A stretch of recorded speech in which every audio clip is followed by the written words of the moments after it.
আসসালামু আলাইকুম সবাইকে। ঘরে বসে টুকরো কাপড় দিয়ে এমন সুন্দর ফুল কিভাবে বানাবেন সেটাই আজকে আপনাদের সাথে শেয়ার করব। আর তার জন্য আমি প্রথমে নিয়ে নিচ্ছি 3টি টুকরো কাপড়।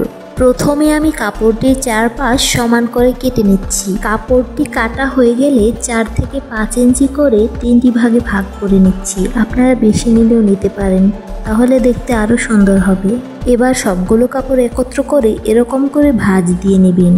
ভাঁজ দেওয়া হয়ে গেলে রাবার ব্যান্ডের সাহায্যে এটাকে বেঁধে নেব। আপনারা চাইলে সুতাও ব্যবহার করতে পারেন, তবে রাবার ব্যান্ড হলে ভালো হয়। আর একটা কথা, এই ফুলটা বানাতে আপনারা সবসময় চেষ্টা করবেন জর্জেট অথবা সিল্কের কাপড় নিতে, তাহলে ফুলটা দেখতে বেশি সুন্দর হবে। বেঁধে নেওয়া হয়ে গেলে ভিডিওর মতো করে এভাবে আলগা করে নেবেন। আমি এভাবে একটা কাপড় থেকে আরেকটা কাপড়কে ছাড়িয়ে নিচ্ছি। এবার আমরা কাপড়ের পিছন সাইডটা রাবার ব্যান্ডের সাহায্যে এভাবেই বেঁধে দেব। এবার একটি কাঁচির সাহায্যে এলোমেলো কাপড়গুলোকে কেটে নিচ্ছি। দেখুন ফুলটা কেমন হয়েছে। এবার আরও একটি ফুল তৈরির জন্য কাপড়টিকে কেটে নিচ্ছি। ঠিক আগের প্রসেসটাই ফলো করবেন আপনারা, ওইভাবেই করেই কেটে নিচ্ছি প্রতিটা ফুল। আলগা করে নেওয়া হয়ে গেলে পিছন দিক থেকে রাবার ব্যান্ড দিয়ে বেঁধে দিচ্ছি। পিছন সাইডটা বেঁধে দেওয়া হয়ে গেলে পরে কাপড়টিকে আমরা কাঁচি দিয়ে আবার সমান করে নিচ্ছি। এবারে দরকার হবে আমাদের একটা গ্যাস লাইট এবং একটা মোমবাতি। আমার হাতের কাছে মোমবাতি ছিল না বলে আমি গ্যাস লাইট থেকেই কাজটা সেরে নিয়েছি। আপনারা এভাবে করে চারপাশটা পুড়িয়ে নেবেন, যাতে করে সুতোগুলো বের হয়ে না থাকে।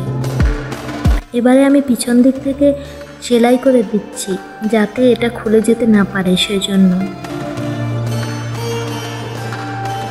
সেলাই করা হয়ে গেলে এগুলোকে পাশে রেখে আমি আমার শেষ ফুলটা তৈরি করে নেব। সেই আগের প্রসেসেই আপনারা ফুলটিকে তৈরি করে নেবেন।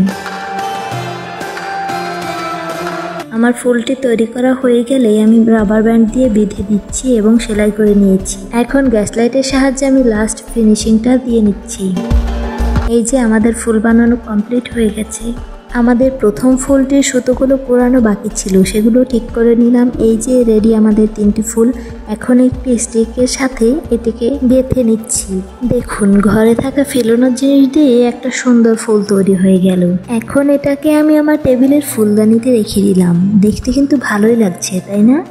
আপনাদের কাছ থেকে উৎসাহ পেলে যখন তখন ভিডিও নিয়ে হাজির হয়ে যাব। আপনি আমাদের চ্যানেলের নতুন হলে সাবস্ক্রাইব করে সাথেই থাকুন, আর পূর্বেই যারা সাবস্ক্রাইব করেছেন তাদেরকে অসংখ্য ধন্যবাদ।